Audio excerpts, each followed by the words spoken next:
Recording is started now.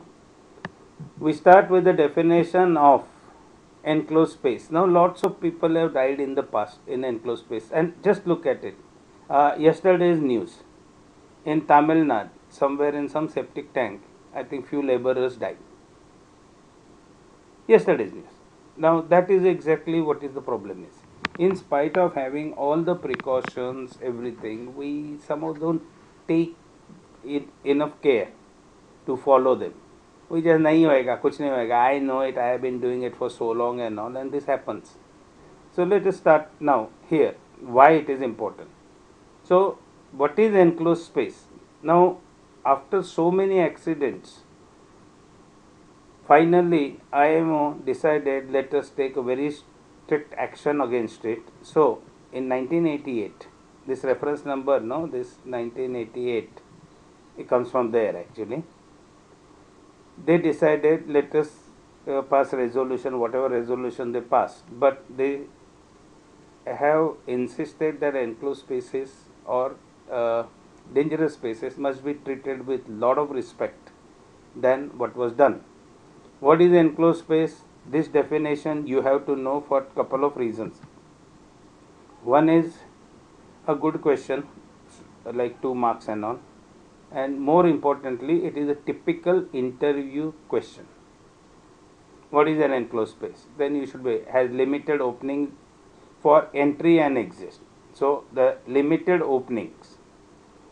Inadequate ventilation. Inadequate means the ventilation system, whatever it is there or may not be there, it is not sufficient for people to work there. Is not designed for continuous worker occupation. Now this is where let's get into little more details. If there is a room and it is closed, okay, with nice internal AC is going on, split AC, and we all 10 guys are sitting in a room, 10 by 10, whatever it is. Now, what happens is when we breathe, we take 21% oxygen in and we exhale, I think it is about 14%, whatever it is. This is what I remember something, but I may be a little bit up and down wrong. So we consume 7% of oxygen for getting that energy. Now that means every time I exhale, I keep on adding carbon dioxide and reducing the level of oxygen in the room. Now suppose if it is totally closed, what happens? We end up in a situation after maybe 2 hours or 3 hours that oxygen content has dropped down. Why? Because 10% are breathing. Now that has to be replaced. It was not replaced under normal circumstances. Nature takes care by some sort of a minor wind, anything, and it keeps on replacing, and there's a natural ventilation system like. But if I am sitting in a closed room, over a period oxygen will drop down. Now some people are more sensitive. Most of us will breathe till 18%. After 18 there will be problem below 18, but most of us can manage 18, 19, 20, 21 as usual. But there are some people probably who are very sensitive, and if it drops down to even 20, they get upset. Now that is the sign you will notice in many people. They can't work, and there is something called claustrophobia. They can work in the enclosed space. They want natural things, and I have seen this issue on ships also. Some people, it is just psychological, that even cabins, they want to open the porthole, whereas we have got a proper circulation going on, but still it is just psychological. All these things happen.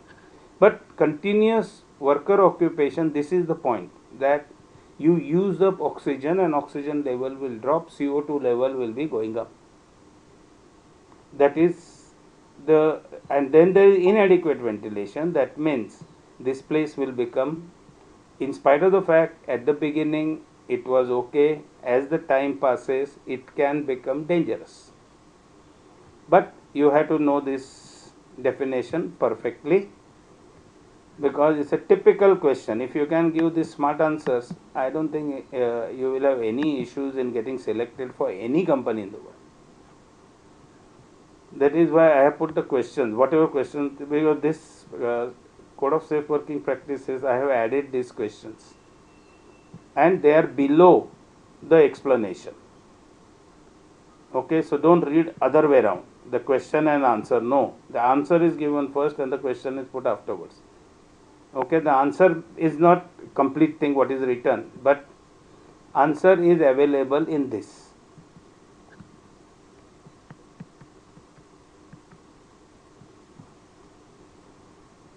Now, any enclosed space deprived of regular constant ventilation may become a dangerous space. That is what I spoke just now about oxygen contents. Any enclosed is potentially life threatening, and all the precautions must be taken before entry and during the time you are inside. We always treat it life threatening because too many people have died, and for us is one is too many. Now, there are places which may not fit the definition perfectly. Limited in exits, entries, and all. Agreed. But suppose there is a place which has got enough entries and everything is okay, but it is closed for a long period. Then we treat it as enclosed space. The cargo holds we treat as enclosed space. In spite of having the good ventilation, if you open it, there is a ventilation system, everything is there. But if it is not used for some time, that means it's closed for say 1 week, it is dangerous space. Anything that is used every day is not an enclosed space. This is how I will put roughly. Now some examples. Now this can be a question. If I had to make a question, like I will add up the first one, define an enclosed space and give examples. Then you have got the places. Cargo spaces, double bottom, fuel oil tanks, ballast tanks, cargo pump rooms, cargo compressor rooms. Now cargo compressor rooms are the ones, because what happens, LPG, LNGs and all, there is evaporation. The cargoes are at something like minus 150 and all, temperatures of that standard. So there is, in spite of all the insulation, everything, there is still evaporation. Now what happens, one choice is release that gas, but over a period you will realize that your cargo has gone down. The idea is to carry full cargo. So actually some of the ships long back were designed even to use that vapor to run the engine.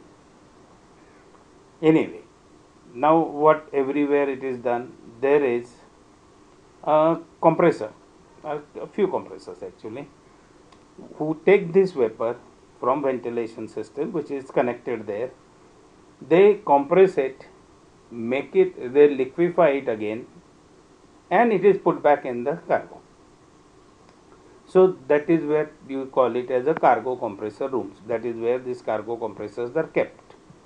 Cofferdams, these are intentionally left empty spaces. Chain locker. Now chain lockers, generally when we say chain locker, we say that chain locker is anchor chain locker. But also understand, some ships, some odd ships, okay, not all the ships, but some ships which operate in rivers and all, may have arrangement of chain to secure the ship at mooring. So they may have another chain locker aft. So chain locker is where the chain is stored.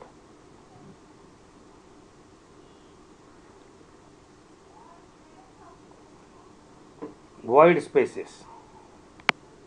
This is something unavoidable during designing of the ship. You can't use that space. So we leave it as empty as it. So that is void space. Duct keels, interbarrier spaces, they are more like cofferdams. Boilers. Now here, remember one thing. It is not boiler room. Boiler itself is a big thing. Once upon a time, lot of ships were run, tankers especially because there was a issue with metallurgical challenges were there in increasing size of the engine, internal combustion engine, and they needed the speed. So they needed a large horsepower. So those tankers were run on steam. So to produce that much of steam means you're going to burn same amount of oil to create steam and then run a turbine to run the ship. So these boilers are huge things, huge. It's like ship's engine sizes. And for repairs or some checking or some leakage is there to fix it up or something, because there are tubes inside and so on, it's a very congested space. There are openings through which you can go inside the boiler, possible. These big size boilers, you can go inside and do the job, cleaning whatever you want. So that is what we are talking here when we say enclosed spaces. It is not boiler room, it is inside the boiler. Okay, today you may not have so many boilers, so probability is low, but it is still a enclosed space. Engine crankcases. Crankcases is because our ships engines are huge. Means what we see on the campus is small, much bigger than that. And bottom part is where you have got crankshaft and all. So that area is full of oil, because oil comes down there and then it is recirculated, purified, recirculated, etc. So there is space, and there are doors to you open the sort of it's not manual, but there is some sort of a doors. You open them, then you can go inside. Now that is done once in a while in ports to check, if they suspect something. So the in ports engineers do a lot of inspections. So crankcase is one of them. They go inside, check it, or sometimes they have to go there for some cleaning and all, because excessive carbon deposits, etc. So that is crankcase. Now there was accident just about 2 years ago, a German ship, all German staff, operating in Europe only, on coastal regions rather. Second engineer went in crankcase. He left the door open. He didn't tell anybody. Somebody else saw it and बोला रे खुला रह गया, so he closed it. Ship sailed out. And then they realized the second engine is missing, and by the time they realized the next port they opened it, they found some bones, because crankcase temperatures can be something like 450 degrees, 500 degrees Celsius or more. Now okay, there are too many things which questions can arise. Interestingly, this was all Gorak group, okay, who fancy themselves as smarter than us. Secondly, before sailing, we always do head count to check everybody is on board. Nothing was done. So all slack cases. The second engineer, being senior engineer, he should have informed somebody is going in. Another guy closes the door without even checking if anybody is inside and why the door was open. The doors don't open accidentally. So there are many things. But anyway, that was enclosed space accident, as late as I have seen recently. Engine scavenge air receivers. Now how engines work normally, the exhaust gases have, when you internal combustion engines efficiency is only about 35% of energy ratio. So when you extract 35%, you still have over 65%. Out of that, what you do is you try to extract heat again by running a turbine. So the scavenge air receivers is where you have got some sort of a cavities from through everything happens. So that is where you have got to treat it as an enclosed space, because every part of the shape is accessible. That is the first principle. Some are done regularly, some are only for on occasion when it is required. CO2 rooms is an enclosed space because the presence of CO2 gas there, and it is not opened every day. So that is coming under that part of not it's been closed for some time. That is where CO2 room, battery lockers, sewage tank is generally with sewage inside, and a lot of accidents have happened of sewage tanks also opening. When they open it, there are poisonous gases like methane and all inside. So a lot of people have died while opening the tanks. Why? Because the precautions were not taken. And yesterday that news in Tamil Nadu, sure, but the same thing sewage tank. Then this adjacent connecting spaces. Now this is where you have to understand on tankers, gas carriers, anything. Gases can leak if there is a crack. Now ship is made up of steel with welds running. I don't know, tens of thousands of kilometers probably. Okay. So in that case, there is always a possibility somewhere there may be a structural crack or something, crack may happen due to stresses, and something can leak out.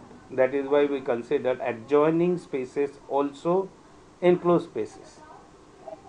And later on next year you will learn why there are monitoring systems on tankers for even ballast tanks for the same reason. Okay. Next one.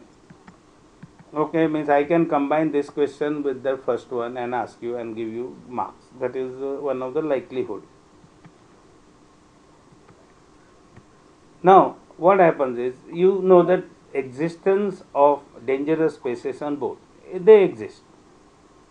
Your crew is there. So what you need to do? You need to give them training. So you do training part ashore. Fine. After that, what happens? It is a ship specific. It is not a generic thing. It is a ship specific. So,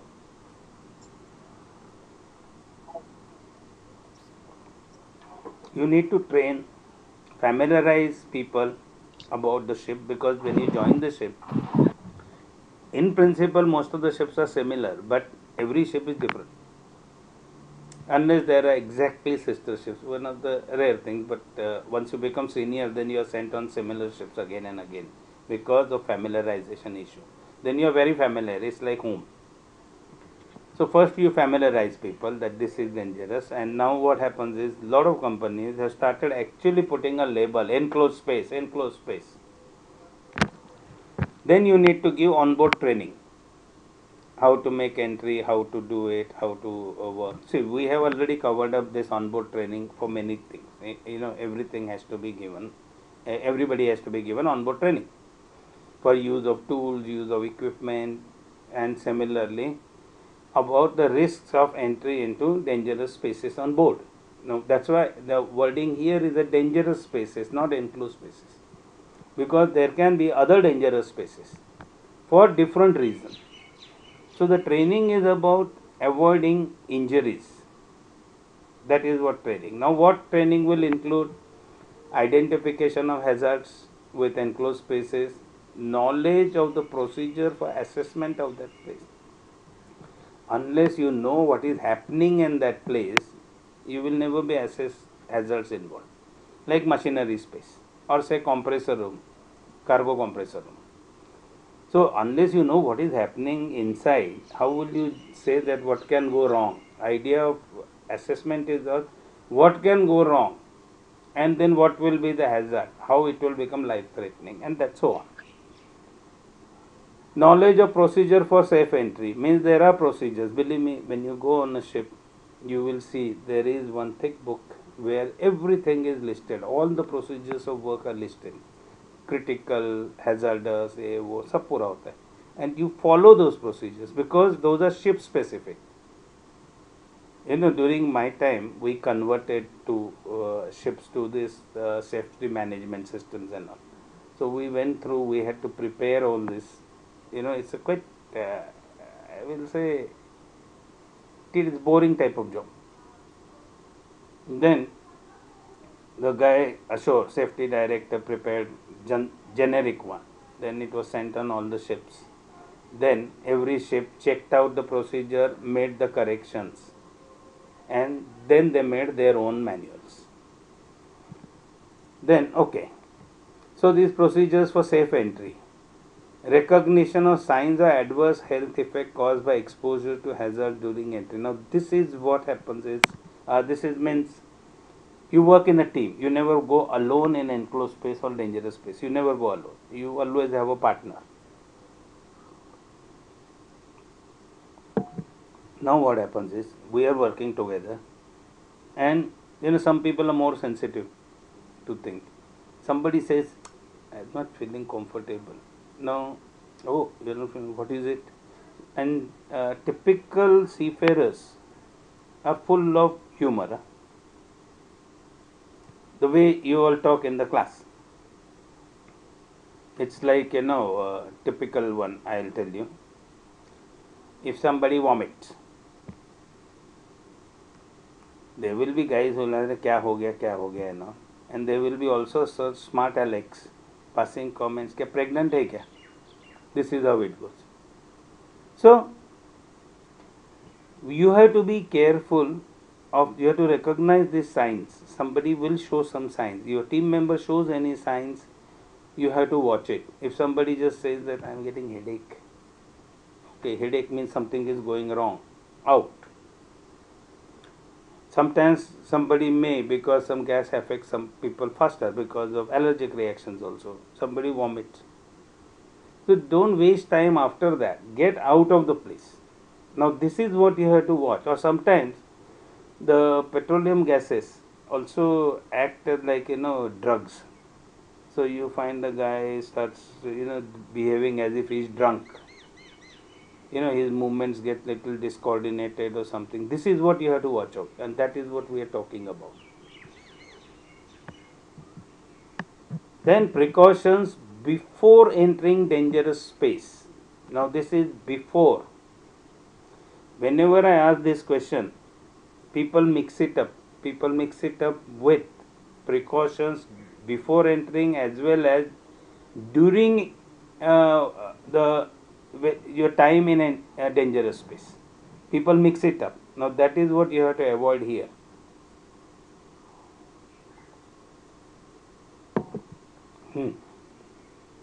Now these precautions are taken for the entry without breathing apparatus. Okay, when you wear breathing apparatus, then automatically you will not be so much worried about ventilation and other things. Then you are worried only about lights and safety light.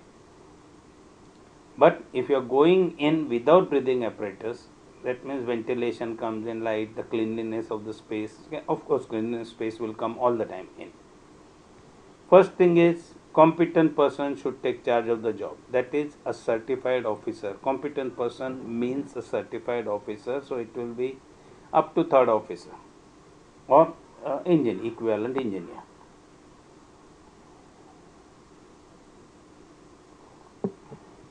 Potential hazard should be identified. Means what can be the dangerous thing in this space. Lot of obstacles can be there. There is a danger of tripping, there is danger of banging your head, there it is slippery, then you have to watch out that. So whatever it is, potential danger should be identified. Space should be prepared, vented and secured for entry. Now preparation can involve washing of the space without making entry there. Now that's what happens to the cargo tanks. Cargo tanks, after your discharging everything is over, you wash it first. If you have to make entry, you wash it first thoroughly to remove all the residue. Then you ventilate. After ventilation, you check the readings and all. That is the preparation. The washing is preparation, cleaning is ventilated and secured for entry. That means you secure the entry areas and all and say that okay, only these people are going to make entry, and you make sure that rest of the procedures are followed. Atmosphere of the space should be tested. It is not, right now we are talking entry before. So before you check it through remote means, like the gas checking and all is with the long tubes and all, which you lower the tube inside, then you do the suction, so the sample comes out and that sample is monitored. And then you get the reading. Yes, how much is the gas, how much hydrocarbon gas contents, etc. Whatever it is, what you want is as good as walking on the road. Very important point and which gets missed all the time, especially when you ask this in all the excitement, is permit to work. Like I asked you something and I have seen these answers.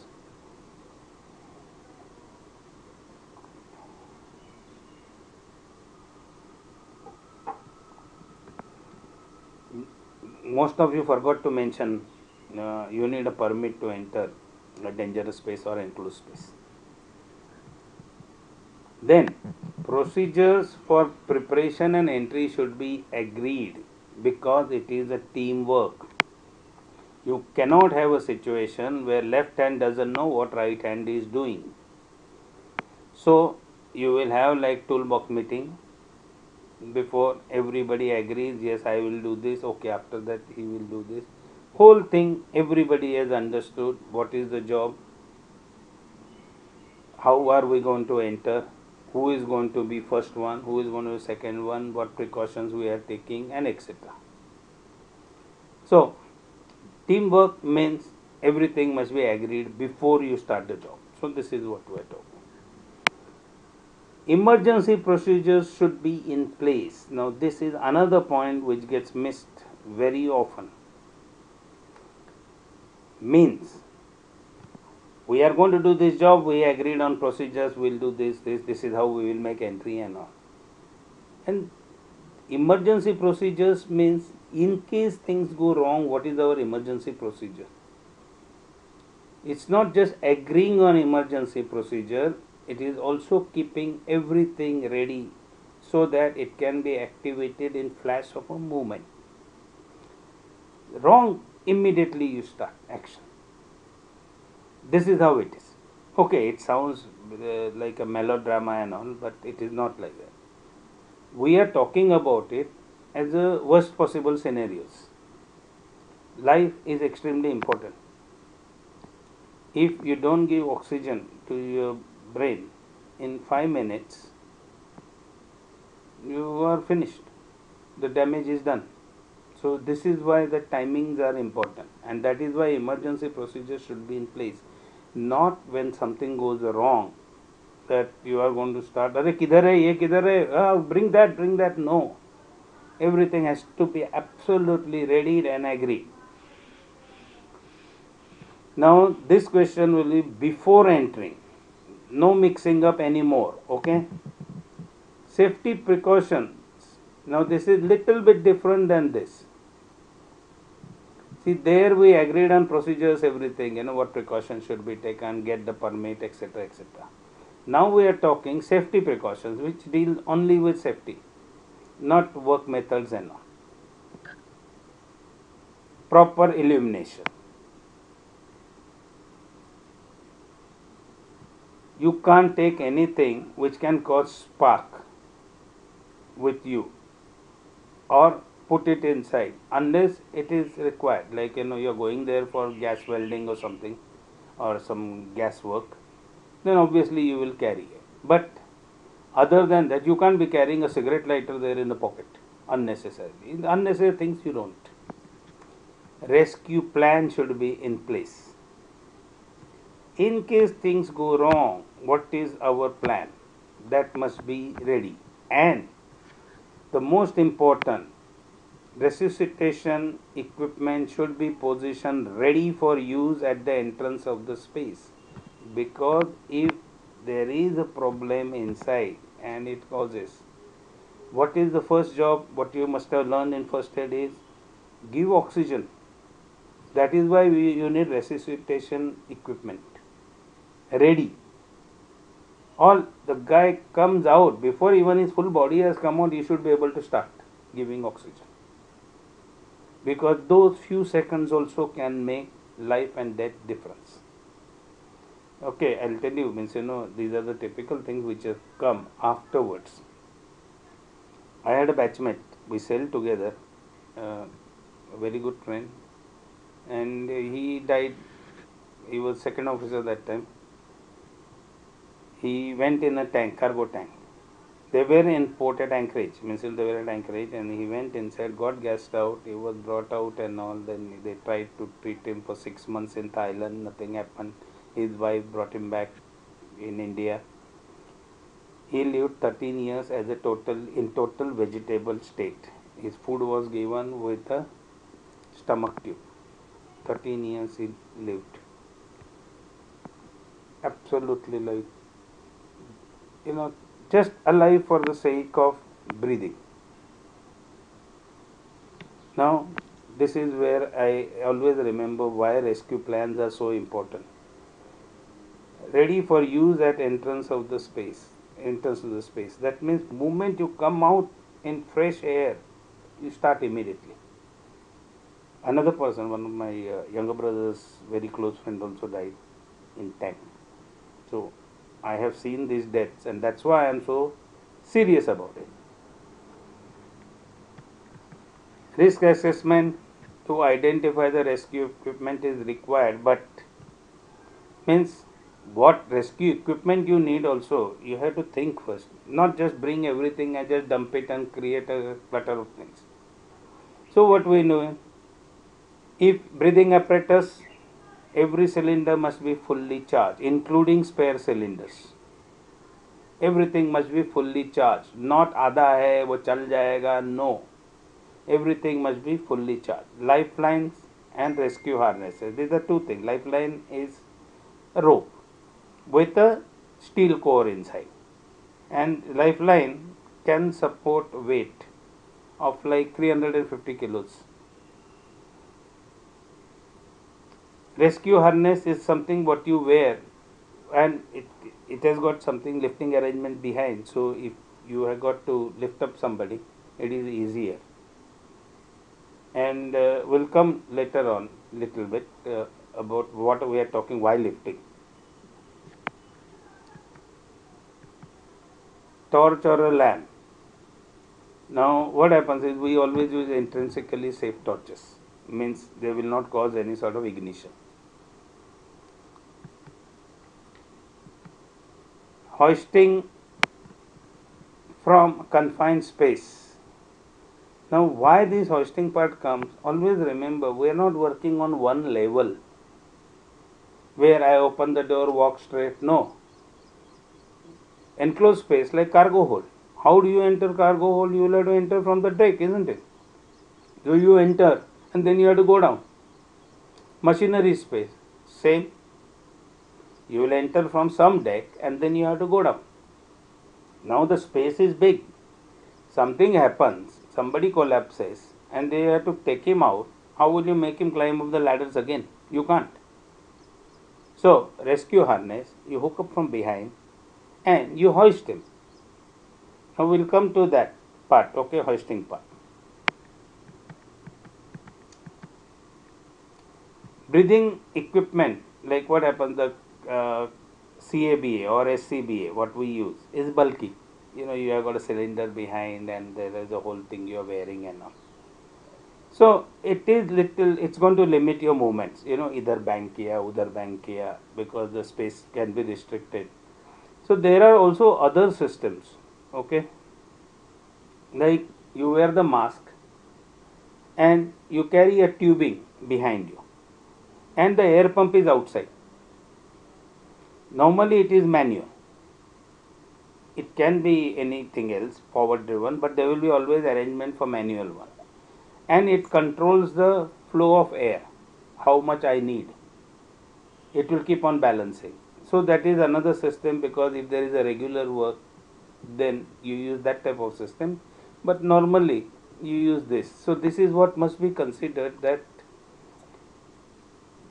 can I enter with this? If not, then what is the solution? Solution may be I go inside first wearing the mask, and then somebody passes me the equipment, then I wear it inside, and then only I am ready to move further. So that is also done. If you find that it is not possible, it is risky, no work. Finish. Absolutely no work. Lifeline must be long. You do not tie knots to lifelines. Lifeline must be long enough. Normal lifelines are about 30 meters, which are generally okay for all these emergencies. Certain ships you may have longer ones because the ships are bigger. Rescue harness is always, we never saw really rescue harnesses much. What we saw were normally standard safety belts, and of course it was, luckily it never happened that anybody was hanging on the things. But rescue harnesses were there but not common. Today everybody uses rescue harness because it's much easier to handle the person, and today the materials are better and so on. Always remember, when you are going to use any hoisting equipment, now what happens, somebody is there, I hook it up from behind, then that rope is there. Now one is, I start lifting up like this, believe me, it is not easy because the person may be weighing as much as say 80 kilos, 100 kilos. I can't pick up like this. So what we generally do when we are going to go in machinery space or anywhere, we always have a point on top where we can hook up a block. A block is hooked up, a lifeline is passed through that. So if I have to heave up the person, lift up the person, we can use our body weight and lift up. I think you are getting point or no? Are you getting the point? Fine. Risika, you are getting the point? What is that use of block on top, fixed block, to lift up a person?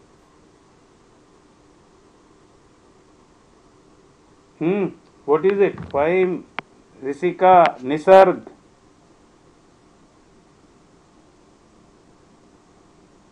What happened? Are you getting it?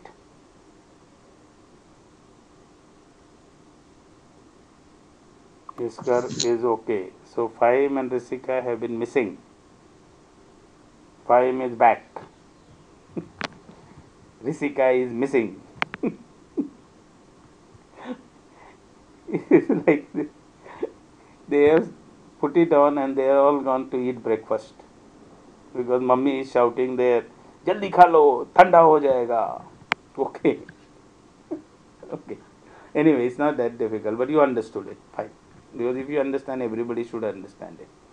But anyway, hoisting equipment is always attended by a trained person. Because here also I can tell you one incident in my life. I was very, very lucky. Very, very lucky. It was matter of, it's about 10 to 15 centimeters, I could have been dead. We were on a tanker and we were doing desludging, means those old tankers. We were in the tanker at the bottom with the shovel in hand, and there were buckets which were coming from top. You fill up the bucket, it was taken up and then it was thrown. And those days there were no pollution rules and all. So it was thrown overboard. Now we were supposed to convert a 88,000 ton tanker into grain, means we had to clean up so clean that to load wheat. It was a big job, and which made us tougher. So anyway, we were using every available crew member. So there also it was decided who should be doing what job. More trained person should be the crew member should be operating the some sort of a winch. And there what happened was the ropes were put and then somebody was pulling, and there was one guy whose job was to attach the bucket, take it off and signal okay, mil gaya. That guy happened to be what, not up to mark? What is that? Palvinder, what are you saying? नहीं, ये fine नहीं होता है. No, there is no fine. There is just your ship is not hired. That's all. So you lose earnings. Anyway, we had to clean it up thoroughly. So I was down with another guy who is also retired now, senior captain from Mangalore. We were talking, chatting and doing the job. So one bucket went up like this and like it was going on. And then suddenly I felt something brushing and that, big thing. the bucket burst next to me and it brushed my hand. What had happened was this catering crew guy, a steward, was doing the job. He was slack. So even before removing the bucket from the hook, he signaled, okay, chhod do. Means I have got the bucket. But he did not have it in hand. So moment that guy left it, the heavy bucket came down about 20 meters, gathering speed. And it just brushed my hand, this hand, right hand, and landed on a beam and burst. It's one of the closest I have been to death. And why? Means he did not follow his instructions correctly. Instead of unhooking, taking in hand, then signaling, no, he assumed that he has already done and trying to show his speed. But this sort of stuff happens. Okay, that's why hoisting equipment and all must be by trained people only. Okay, now rescue plan. This question is another interesting question. What point should be considered while making rescue plan? So then you add up things. Now we come to one competent person, means certified officer, must be taking duty as attendant at the entrance of the space while it is occupied. Means when people are inside, there is one outside at the door, you can say. Okay, door means entrance. Then you must have agreed system and tested system of communication. Agreed means, okay, who is going to contact whom, by what method. So generally we use walkie-talkies. Now what happens is, the person who is an attendant, he has to communicate with the team which is inside enclosed space. He also needs to communicate with somebody on bridge, duty officer. So it is agreed that okay, they connect like this, three-way. By what? Walkie-talkie. Now suppose the signals can't go to the bridge. Normally from entrance to enclosed space you will always have communication, it is not a problem. But from there to the bridge can be issue. In that case you have to put up a repeater station, like means there is another person who will be in range of bridge as well as the attendant, who will be relaying the messages. If it is, for whatever it is, you agree first. Then you test. Now testing you have seen in enough movies. Hello, X calling Y, 1, 2, 3, like that, Same way you test and ensure that people can hear each other properly. Now this is what I said. Entering the space, attendant and the person on watch, and if required you will need to create a relay. Procedure and arrangement during entry. Important thing and not to forget is ventilation must be on throughout. That means ventilation starts way before you make entry and continues when you are working and stops only when the job is completed and people are out. Ventilation you consider is always free. Then you are doing ventilation fine. How do you know what is the level of, say, oxygen? So you need to monitor it. Now monitoring will be done from outside by inserting some sort of tubing and taking the samples. Also by people who carry personal gas detectors. There are small things like a mobile phone. You put it in pocket. Some of them are smaller than mobile phones also. They are given to you, you clip on and put it in your pocket. It is detecting oxygen. Now if anybody's alarm comes, now there are say 2 persons or 3 persons together. Out of 3, 1 gets alarm. Don't spend time arguing that nahi wo theek nahi hoega, ye equipment kharab hai. No, because first thing, you never take defective equipment or you never use defective equipment. That is one of the first things you have learned. So this is okay. It is not defective because it was tested outside regularly. First thing, one guy gets signal, don't argue that tera milta hai, mere ko kyun nahi milta hai. Don't. Get out straight. You leave space immediately. Everybody. One signal is good enough. Never mind with the right, wrong, who got it. Okay. That's the way it is. Now, lot of times, if unforeseen difficulties or hazards develop, means you went inside expecting something, and then you started working and something else goes wrong. Leave space immediately. Means under no circumstances anything gets priority over safety. Unexpected thing happens which is hazardous, leave, close. Okay, that's the way.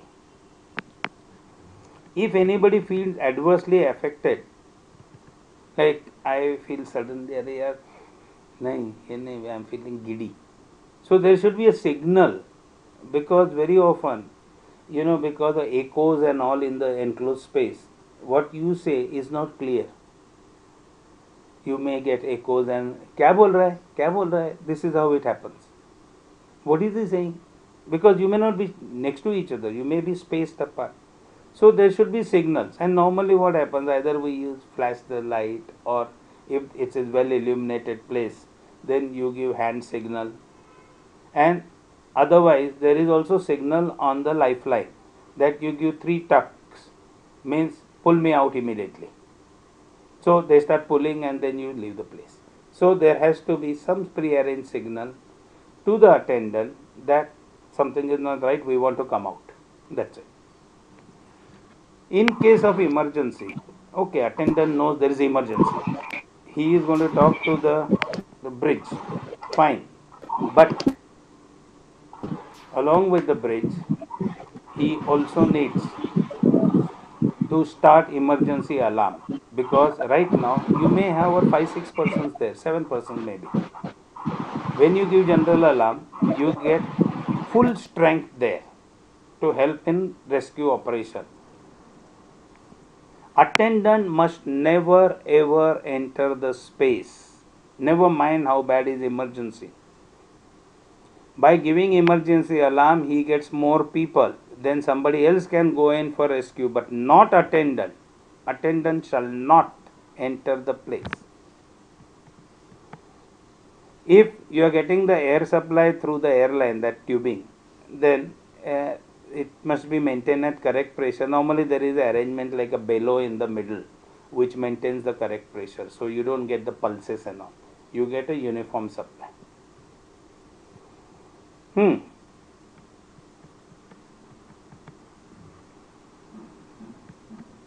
Okay, we came here, procedure on completion.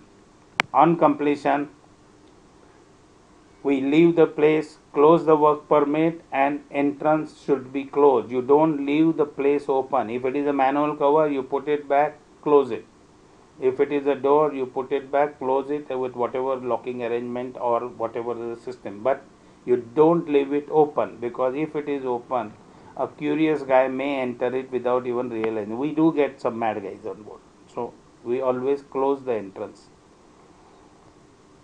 And then we talk about the training, instructions and all. There is a course today of enclosed space entry which is done by many companies all the time, and it is sort of compulsory course now, that without that you cannot join certain ships.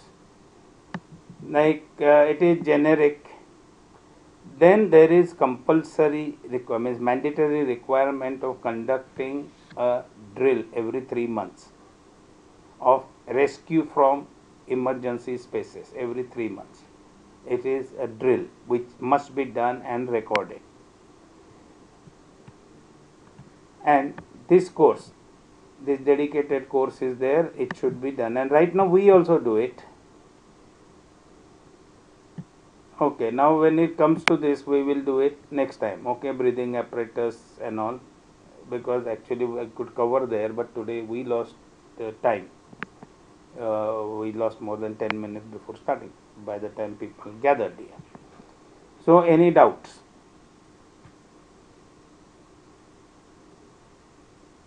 Any doubts? So can you send us an example of work permit? It's not there. Work permit anywhere? Because No, there sir, are, I have not seen it. work permits come in all types of formats. Okay, it is not a fixed format. Every company has got different type of things, but they cover up same things. I will just see, because again I will have to search on internet only. But there are different formats, so don't worry about it, because what will happen, you start thinking it is one format. Nahi. Deepchand ji has got probably put somewhere. Okay. Yes, sir, because there are many examples on Google, but we don't know which is the right No, no, one. no. There, all of them are right. Anything that is used on the ship is right. But everybody takes care. The sometimes sequencing can be here and there.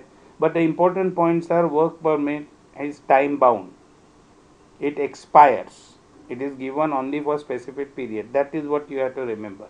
And it is given only after the safety checklist is complete and competent officer is convinced that job has become manageable from the hazards involved. Okay, sir. So in your SOT questions, you have not given this rescue plan, right?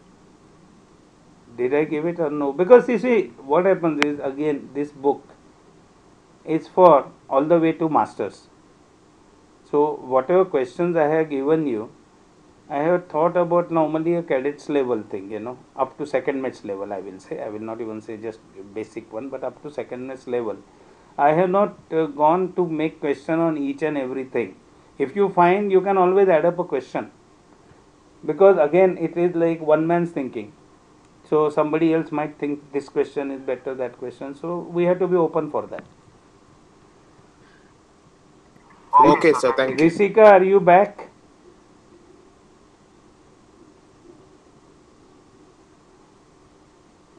Risika.